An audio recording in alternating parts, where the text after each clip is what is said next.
Guys, Tyler Denk launched Beehiiv.com in 2020. Late 2020, they start coding for 10 months. They launched officially in 2021. They get going today, finished last year about a year ago, had about 4 million in terms of run rate. Today at 10.2 million. They make their money off three interesting lines. Obviously, ad, premium, boost, but also their SaaS fee. That's the biggest one. They've got 20,000 active senders, meaning they sent at least one email in the past 30 days. About 4,000 of those senders make money. On average, they make about 1.2 million cumulative last month, or about $300 per sort of sender. Obviously, there's power laws there. They have a total of 150 million unique subs. So certainly making great inroads, not only on the SaaS model, but also the ad network and all the growth tools he's building, really democratizing what he built and grew at Morning Brew. Hey folks, my guest today is Tyler Denk. He cut his teeth up in Maryland at the University of Maryland as a research lead before finding a marketplace at VentureStorm and ultimately jumping into the world he's now known for as the growth engineer in 2017 at Morning Brew. He accelerated there in terms of product and growth and eventually senior product lead before building the business or helping build the business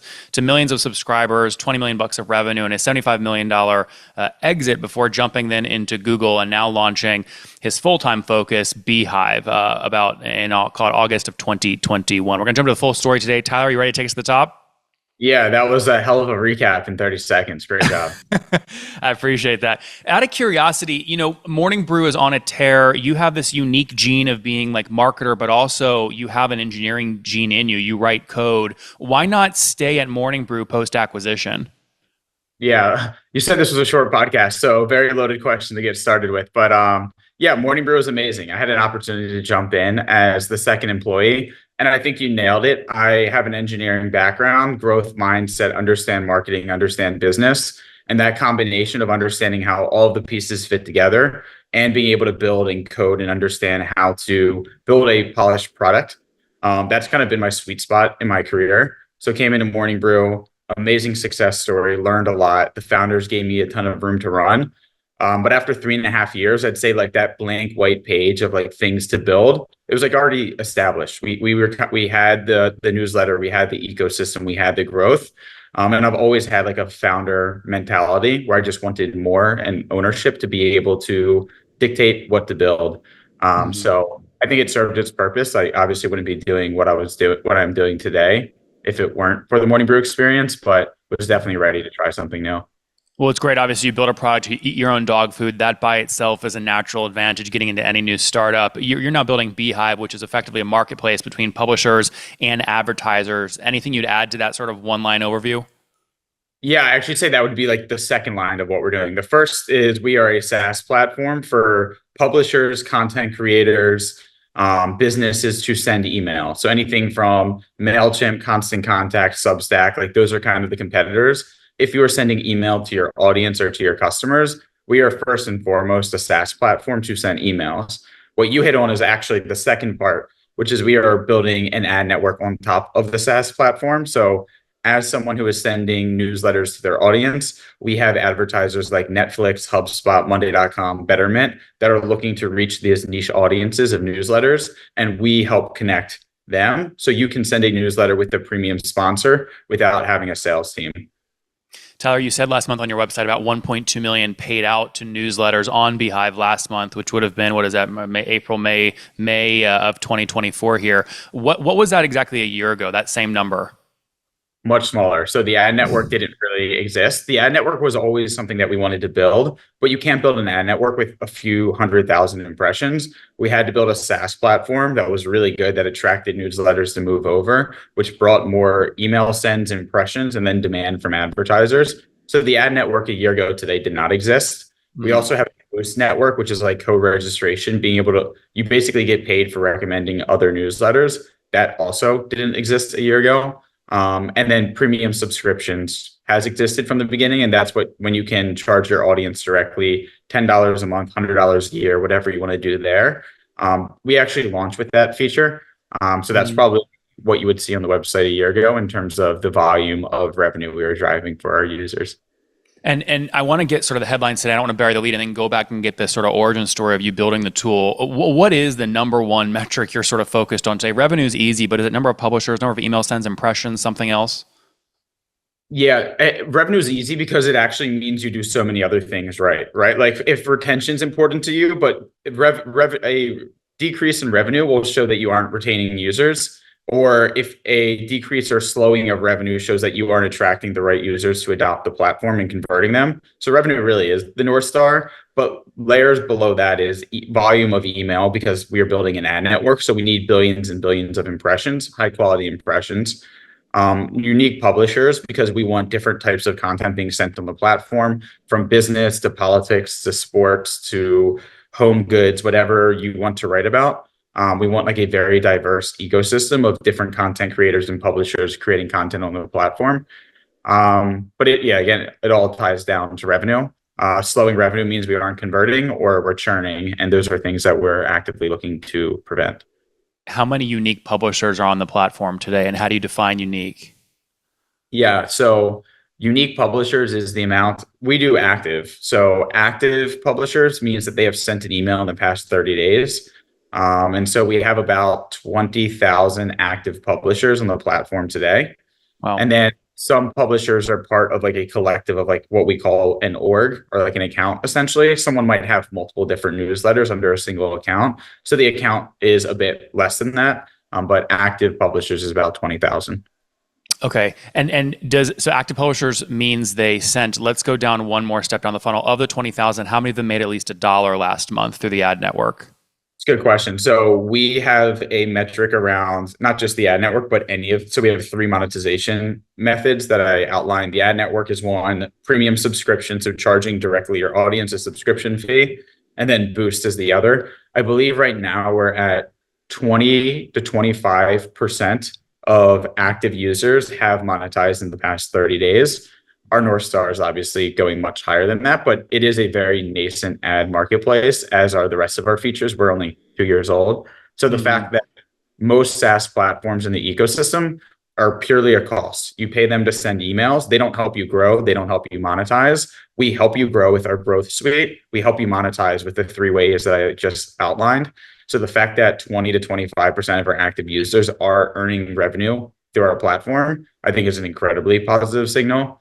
Also, our North Star metric really is how many of our users are earning more revenue than they are paying us, right? Like you might be paying us $99 a month, but you're earning $600-700 a month through the ad network alone. Then we are value additive to your tech stack, which is very unique in the SaaS ecosystem, where it's usually just an expense for your business. How many of those are there, Tyler? They make more than what their subscription fee is. We just hired a data analyst like a few months ago, so we're metric. But that is what we're working towards. If 25% are actively monetizing on a month-to-month basis, I don't know, probably half of that are net positive, because we are very affordable. So probably I'd say 10-15% are net positive. And how many of the 20,000 unique active publishers, how many subscribers do they have in total? Our active, so we're sending 1.3 billion emails a month right now, and active readership's usually, I think, about 10%, probably like 150 to 200 million unique subscribers across the ecosystem. Yeah. I was not, just to give the audience a heads up, I was not briefed on any of these questions, nor do I have any of these metrics like readily available or prepared. This is kind of right off the cuff. No, we like right off the cuff. Otherwise, we get scripted answers. So we appreciate you being transparent. But 20,000 unique active publishers, and then you take that down to 25% monetizing. That's 4,000. And then if you divide that into the 1.2 million you paid out last month, I mean, these are folks on average making hundreds, right? $320 per month on average. But I guess true or false, Tyler, I imagine you probably have power laws in your user base, right? You have some big newsletters that make the chunk of the revenue. Yeah, there's definitely larger newsletters, more established, bigger brand name that brands want to work with, and that just by nature of size and reputation are getting more money, whether it's through premium subscriptions because they have a big name person behind them that can warrant charging $10, $15, $20 a month for content or community, and then advertisers as well. But I actually think, yes, we have power users. The long tail is actually what's most interesting, because previously a lot of people saw a Morning Brew and Axios, a Hustle, having a lot of success. And it was so cost prohibitive and like such a daunting task to have to scale an audience to be that large to be able to monetize yourself. And what we've been able to solve with the long tail is like the cold start problem, where with Boost, you don't need a single subscriber. You can start monetizing day one. You can recommend 5 other newsletters that are paying you $2 per lead. You might have 10 subscribers, which is your mom and your siblings. And every subscriber that comes in the door, you can start monetizing $2 per recommendation. So you're net positive day one. And then the ad network as well. If you're a 500 person subscriber newsletter, Netflix was never looking at you previously to advertise. They didn't know that you existed. But with our marketplace, we can actually place high quality ads like Netflix, HubSpot, Betterment into your newsletter. And you're monetizing and again, cash flow positive month one. So I actually think the long tail is what's most exciting. Obviously, volume and the big name players is what moves most of the volume of dollars and reputation. But the long tail is definitely something we're excited about. Switching away from the network for a second and just focusing on your growth tools, right, which is what I think most people, when they think about email marketing, they sort of think about the other tools that you use to send emails. You obviously charge a SaaS fee there. Do all 20,000 active senders also pay that SaaS fee, or is it a subset of those 20,000? So we have a free plan up to 2,500 subscribers, which is fairly generous, one of the most generous in the industry. So you can get started and just not tap into all of our premium features, but send emails, have a website, use different growth tools and customization tools without paying, as long as you're under 2,500 subscribers. But then you can upgrade at any size to access ad network boost, referral program, advanced website customization. So there's kind of like a multiple tiered approach to the business model. It's both volume based and whether you want premium features or not. Mm-hmm. And how many folks do you have on the subscription sort of SaaS plan? I don't have the number off the top of my head, but we're at about 850, 900,000 MRR. Oh, great. And so that's our revenue currently. So you can kind of back into plans range from starting at $39 a month all the way up to $299, $399 before you hit enterprise. Yeah, well, thanks for sharing that number, and congrats on the big milestone past 10 million bucks of ARR. That hopefully that got a big cheers in the office. Yeah. Well, we're totally remote, so virtual cheers, yes. Yeah, we're gunning for 1 million MRR. That's our great goal for as soon as possible, really. Hey, folks, if we haven't met yet, my name is Nathan Latka. I launched and sold my first software company back in 2015 and went on to write a book about it, which you guys made a Wall Street Journal bestseller, purchasing over 30,000 copies. Thank you so much for that. After the book, I launched this show and went on to create founderpath.com. I raised a large fund to do non-dilutive deals with B2B software founders. So far, we've invested in over 400 software founders, totaling $150 million. Here in 2024, we're doing 3 to 4 new deals per week. So if you're looking for capital and don't want to give up equity, go sign up at founderpath.com for free to get your offer. All right, let's jump into the interview. And just to be clear, you're not taking, there's not like a percent of ad spend that you're keeping, right? That 850 is all from subscription SaaS. So yeah, it's hard to communicate because I am pretty transparent with our numbers, as you can tell. And so like I communicate it, but it gets lost in translation because there's a few different revenue streams. The SaaS business has nothing to do with ads. That is people paying us a monthly or annual recurring subscription for the SaaS platform. And that's at 900,000 a month currently. The ad network itself is bringing in another several $100,000 in revenue, and then monthly or annually? Monthly. Oh, okay, great. Overall revenue as of like this recording is about 1.2 to 1.4 million is where we'll end up this month. Mm-hmm. So yeah. It's interesting because like a lot of I interview so many entrepreneurs, and sequencing is so important. And what I mean by that is there were companies before you doing this marketplace model. I mean, I tried some of them like Paved, right? But they just didn't deliver, right? And they were only doing marketplace. They weren't doing this sort of full comprehensive scope that you're doing. I guess, how much would you credit your success? And you seem like a humble guy, so maybe you're not going to take credit, but to your sequencing, what you did first, what you launched second, once you launched third, and how they all work together.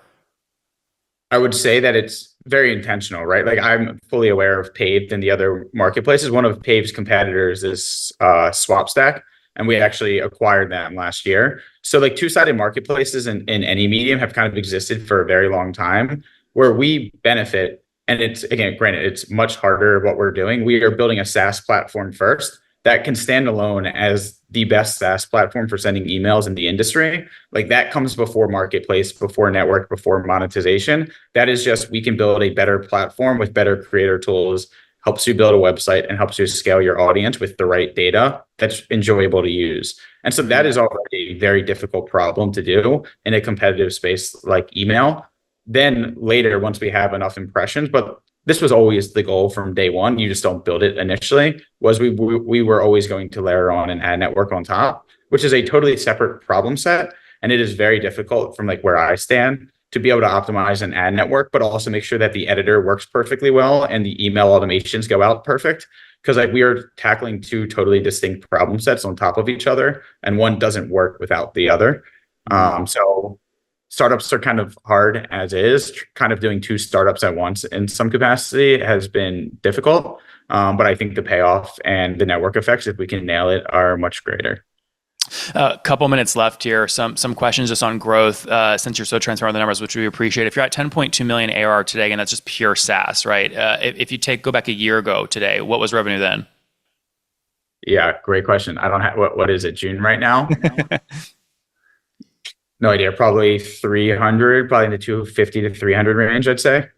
So call it 3.64 million a month or a year, something like that, run rate wise. Yeah, I think last year we did between 6 and 8 million in revenue for the year. That's great. And then when did you write the first line of code for the platform? I know you just actually retweeted a video that says, "Hey, we coded for 10 months and then finally posted the launch message." Was that what it was? 10 months pre-revenue just building? Yeah, so we raised our seed round in the July or August of 2021. Went full time right after that. So call it September 2021 is like when we went full time. November 2021 is when we launched publicly and accepting like new users who could sign up on their own. So November 2021 was the launch. If you back up 10 months, me and my two co-founders, Ben and Jake, started kind of road mapping and building code probably November, December of 2020. So 10, 11 months prior to going all in. And what was the size of the seed round? How much did you raise there? We raised 2.6. So enough to pay ourselves, hire a CTO, pay him, hire a few additional engineers. And then, I'm a big fan of like being able to bootstrap. I think people who can do that, incredible. And like definitely hats off to them. We had like big vendors we had to pay up front. We had to lock in annual commitments. We're all fairly young. Like what? Like what? What was the biggest expense early on? Like, for example, we are built on top of SendGrid, which is like an email engine to actually send and distribute the emails. And to get the attention that we needed from them, we needed like an annual contract with some sort of like volume lock-in, which is like, I don't know, between $40,000 and $75,000 up front for the year, of which like my two co-founders were 24, I was 27. Like we're not sitting on a ton of money to just be able to pay that.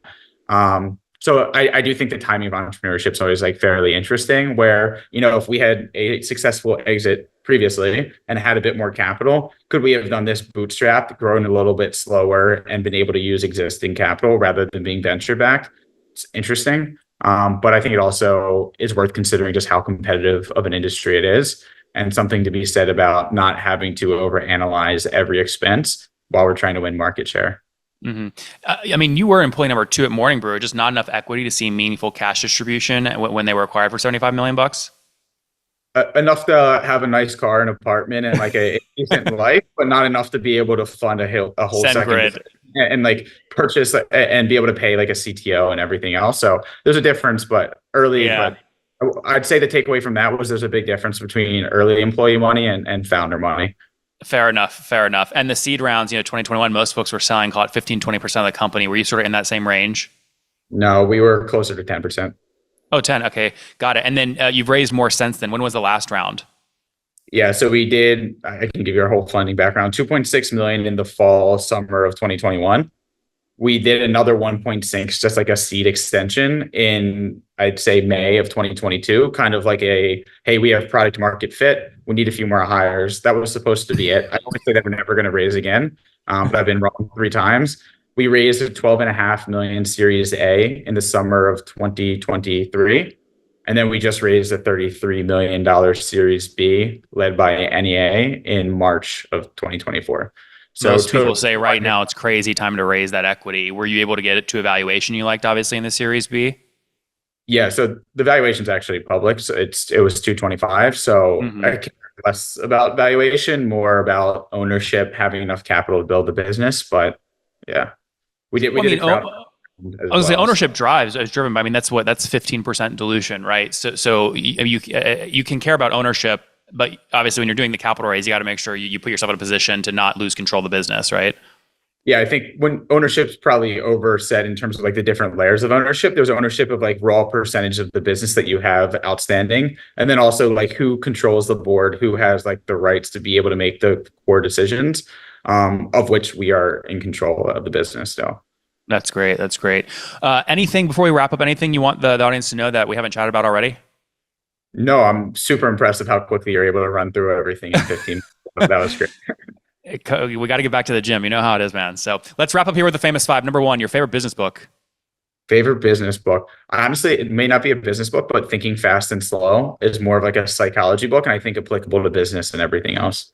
Yeah. Number two, is there a CEO you're following or studying?